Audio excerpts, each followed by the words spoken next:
153. Just Hockey Show. I'm the Trev. Sweet. Anyway, while we wait for the North Division to finish up, because they're not done yet, they should be done Wednesday, and hopefully I'll have my North Division review video up but before then. But either way, while we wait, I figure we've gone over all my other prediction videos except one. Do you remember my bold predictions video for the 2021 season? No? I'll show you. It was this guy. This guy right here. Anyway, I made that video in November of last year. So before this season was even official, I made that video. And that will explain number one when we get there. But anyway, since I've gone over all my other predictions, let's go over my bold predictions. Now keep in mind, these are bold predictions. These aren't ones that I would expect to come to fruition or even be predictable. But you never know. I mean, you could just reach in thin air and pull out something.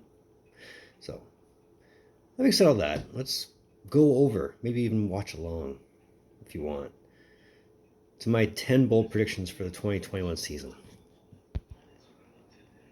The old intros. Back when I was able to import and use the video making thing on the computer, but it's good to see this old intro again. I still want to get that on a canvas. Bad prediction number one. Flyers win President's Trophy. And I believe my reasoning behind that was 2 words. Carter Hart. And yeah, that turned out so well. They didn't even make the playoffs. I think they finished 6th in their division. And Carter Hart, I don't know, after the NHL outdoor game, he wasn't the same Carter Hart. I don't know. Maybe it's just one of those things. You know, big stage, big game, big loss. I don't know, whatever it is. I mean, I'm sure it's probably injury, but if it is a confidence thing, hopefully he shakes it off because he really is a good goalie. Wings finished dead last again. Well, the good news is they didn't. That spot belonged to Buffalo. But I'm not going to lie, there was a point in the season where I thought this one actually had legs that actually come to fruition, but Buffalo was like, hey, hold my beer. And Buffalo did what Buffalo does. So thankfully, Detroit didn't finish last, and thankfully, Detroit won't get screwed in the draft lottery again. So it's a win-win. Prediction number 3 was a lot less coach firings. If you remember the 1920 season, 8 coaches were let go during the season. And I thought because the season would be what the season would be, there'd be a lot less coach firings than, well, there was, but not by much. 3 coaches were let go mid-season. 3 coaches were let go or mutually walked away at the end of the season. And we had 2 GMs let go of their positions this season. So it was an okay year to be a coach because it wasn't 8 and it wasn't more than 8. So that's a good thing.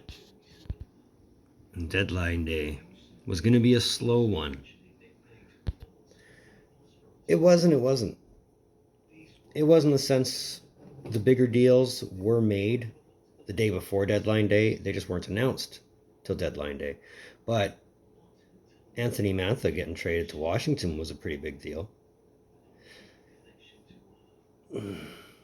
It wasn't slow in the terms of names because Hall moved, Carter moved, Foligno moved. Yeah, so names were moved, picks were moved, but like I said, if the Hall deal had been made on deadline day and not just held off and announced on deadline day, it might have felt a bit bigger. Maybe that's just me.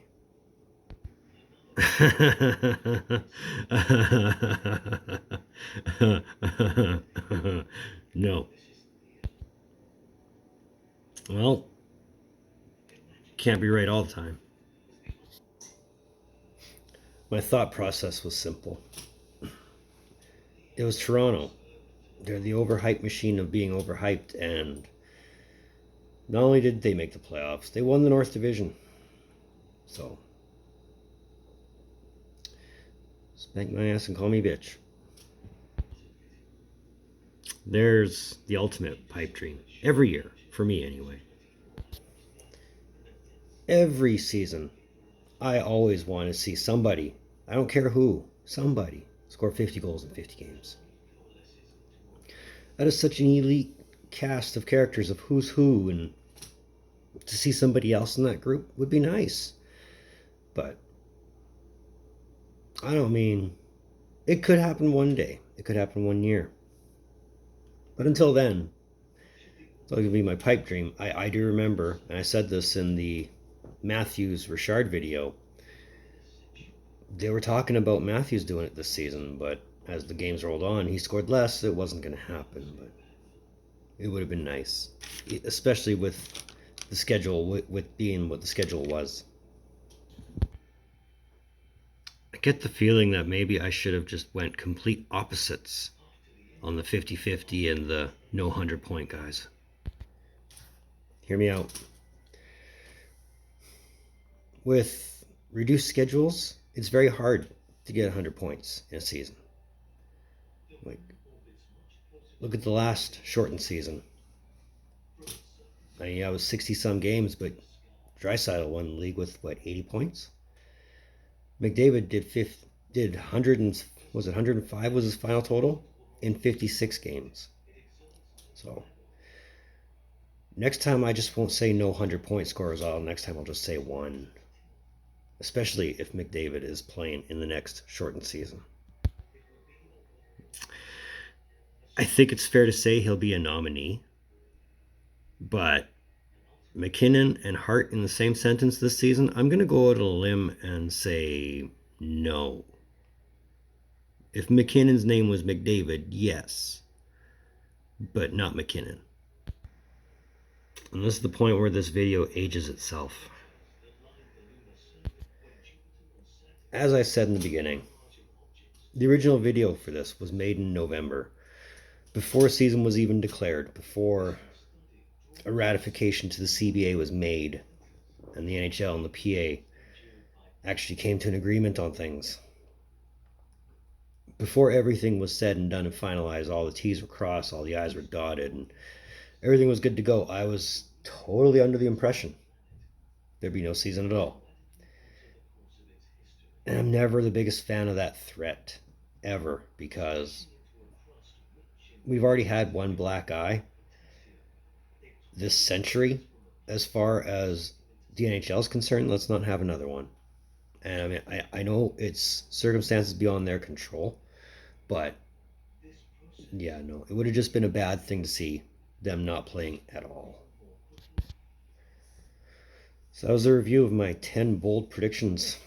And this is 153. Just Hockey Show.